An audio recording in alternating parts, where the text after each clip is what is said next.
Hey guys, Kev here, and I have a new Vosteed to show you. Gave you a little sneak peek in one of the videos yesterday. This is the raccoon in titanium with the Vanker lock, and it's pretty slick. You have a coin, which is cool. Comes out of this little case. If you're a coin person, there you go. I am not. Sticker, snack pack, COA. This one looks like it's numbered, number 111. And you get the cool case, of course. This one is sexy, dude. Look at this thing. So you have this coppery bronze PVD. You have really nicely finished titanium.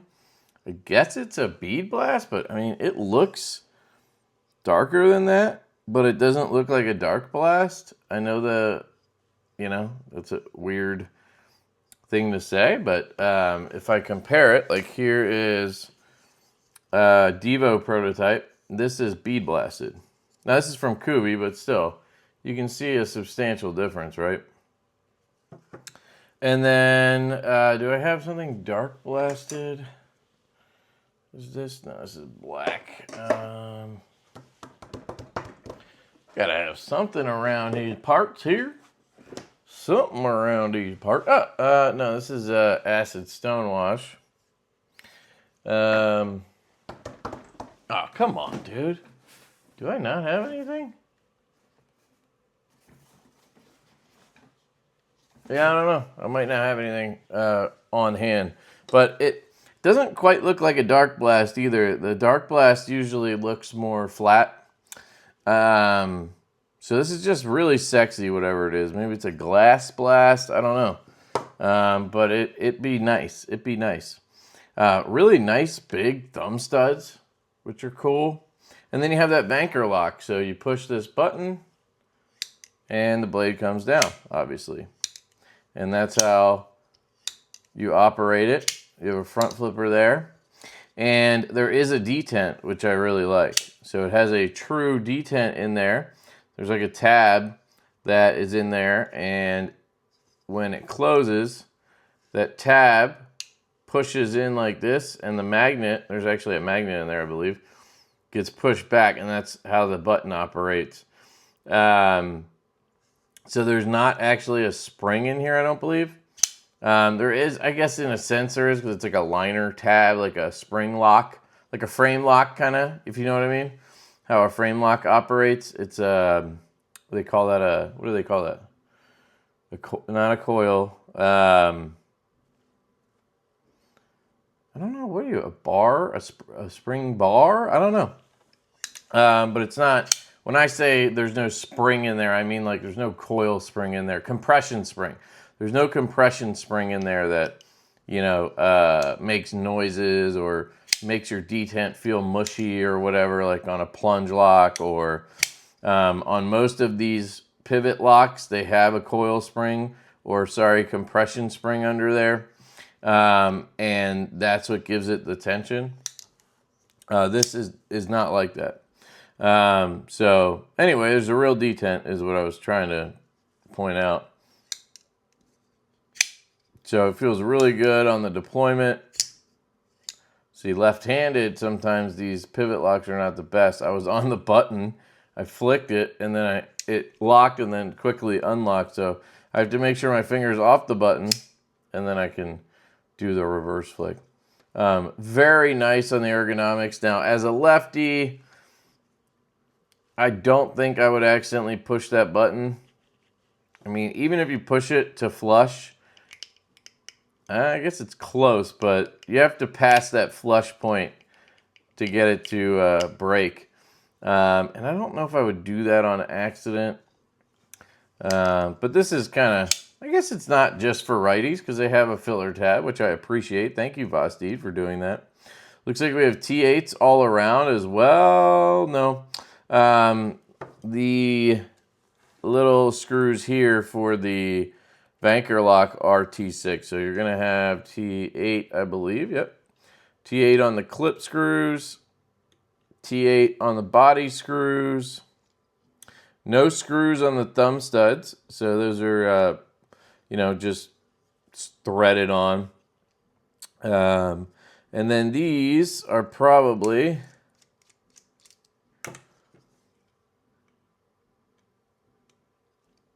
Yeah, those are going to be T6. So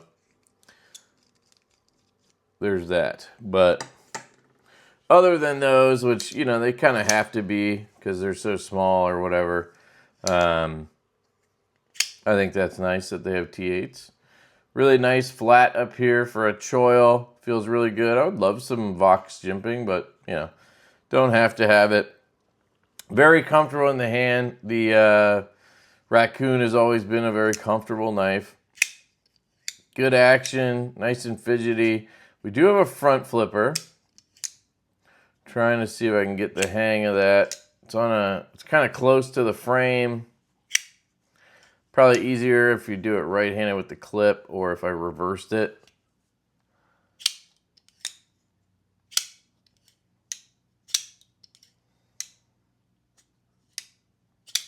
It's not the most intuitive front flipper, but it does work. I would get used to it. It has the jimping stop before the curve, and then it's smooth up here, so you guys know what I'm going to say. I wish it was jimped up and around, and I wish it was more aggressive. Now, you can see that the stop pin is hitting right here. So when it opens up, it clicks and that stop pin hits right there. So that's one of the reasons they can't jimp it up and around, because it might cause some issues there. They probably could have got away with another jimp or two, though, up onto that rounded portion and maybe one back here. But you do have to be careful when you have a stop pin like that. So that is one excuse that they have. Stop pin functions for open and close. Let's check out the plunge grind. Plunge grind comes out to a little bit past edge termination right here. So not the best, definitely could be brought back a little bit. And unfortunately, because the stop pin hits right in that area, you can't really cut in a sharpening choil. So for those of you who, you can see where that stop pin's hitting right there.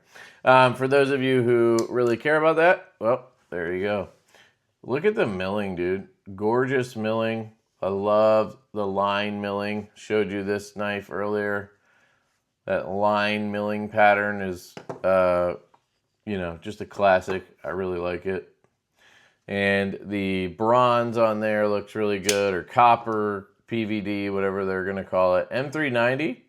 There's only 250 of these, looks like. This is number 111. You can see that raccoon blade. It is a drop point blade shape. Very simple blade shape, but very nice. Big fan of that. Oh, really cool backspacer here. I really like this finish on the titanium. I don't know what it is. I'll pull up the website so we can take a look in a second, and maybe they'll tell us.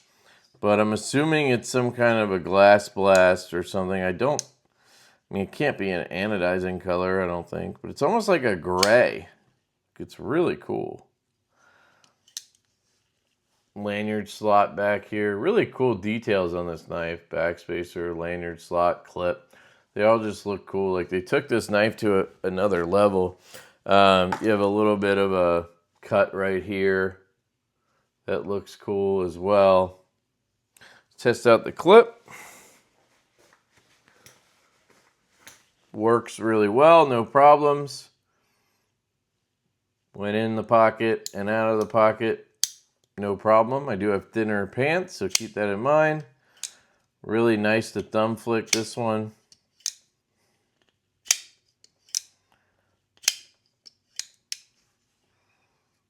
Flat ground. Of course, you know I'd love a hollow grind, but not necessary or anything here. Yeah, I'd say the Raccoon for Vosteed is kind of like the drop bear for Kaiser. They actually have similar blade shapes and whatnot. Just kind of their flagship model, I would say. But if you think it's something else, definitely let me know. I probably would have liked a different steel on this. They usually use M390 LMAX and 14C28N and 154CM. So I don't know. I guess the LMAX would have been it for me on this one. But, you know, M390's been around a long time. I'm sure they do a decent job with the heat treat. Anything else that I should show you? Check out my video on the Ankylo from back in the day. I did a disassembly of it, full disassembly of the Vanker lock, so you can see what I'm talking about. There's like a tab in here, starts mounted down here, goes all the way into here, and then there's like a magnet, and then the bar with the detent on it kind of moves forward. The magnet pulls it in, and then when you push the button, it pushes that bar through the pivot hole, because it's like a big old pivot hole. And then that lets you clear it and drop it like it's hot. And then when it locks open, that tab comes back in and the magnet pulls it in. Very cool. No coil springs. Compression springs. I don't know why I keep saying the wrong thing. Pivot collars look nice. I mean, just overall, really well done. Skiff Workshop, my boys over at Skiff, Steve, he's working on bearings for the Vanker lock. So I sent him a couple of the knives that I have with the Vanker lock, and he's making some sample bearings for them. And I think he said he was going to send them back with some of the bearings for me to test or whatever. But Rob's Nerdy Knives also, I guess, talked to Skiff about it. Steve reached out to me to see if I had any Vanker lock knives I could send him. So that's how I sort of got involved with it. But Rob said that he was getting samples from Skiff, and he asked Vosteed if they could send him one of these so that he could test it out. Well, I guess they sent me the last one. So they asked me if I could send it over to Rob. And I was going to pass this around anyway. So it works out. I'm going to do this video, and then this will go over to Rob's Nerdy Knives. And then from there, it'll roll through the pass-around group. So if you want to see if skips fit this, or how you take it apart and install them, or any of that stuff, check out Rob's Nerdy Knives in the next couple weeks or so. You should see a video on that, and that should be very interesting. So yeah, that's it, guys. That is the titanium raccoon. I think they absolutely crushed this one. I'm a big fan of it. And let me pull up their website. I will put a link to their website. And if you guys use the link, it does help the channel. And I would greatly appreciate that. I got to see if this is even in stock anymore, considering what I just said. It might not be, but let's see. Raccoon titanium, Vanker lock. Looks like it says sold out there. Let's see if they're all sold out. Sold out. Sold out. Sold out. And then this one's going to be sold out, yeah. So I apologize. This video is for a knife you can't get right now on their website, at least. Let me see if it tells us what they're calling it the Raccoon V, I guess. What is that finish? What is that finish? Titanium handle material, color, dim gray. So I don't know how they're doing it. If it's I don't know, it's a Cerakote? That would be weird. Custom milled pattern, because even raccoons appreciate good armor. I don't know. It'd be really cool if they told us, because I'm really intrigued by that. So there's 1,000 pieces, 250 per version. That's crazy. So there's some 3rd anniversary and raccoon lasered in there, which is really cool. Comes with an ID card. Very cool. Different milling patterns, looks like. I'm just trying to see if they tell us anything about this finish. I don't think so. So I'll have to ask them about it, but yeah, awesome. So check it out. It might be available elsewhere. If I can find it anywhere else, I will, of course, link it for you in the description. Let me know if you guys have any questions, and if you want to follow along with this knife here, check out Rob's Nerdy Knives next. Love you guys. Hope you have an absolutely fantastic day, and I will catch you later.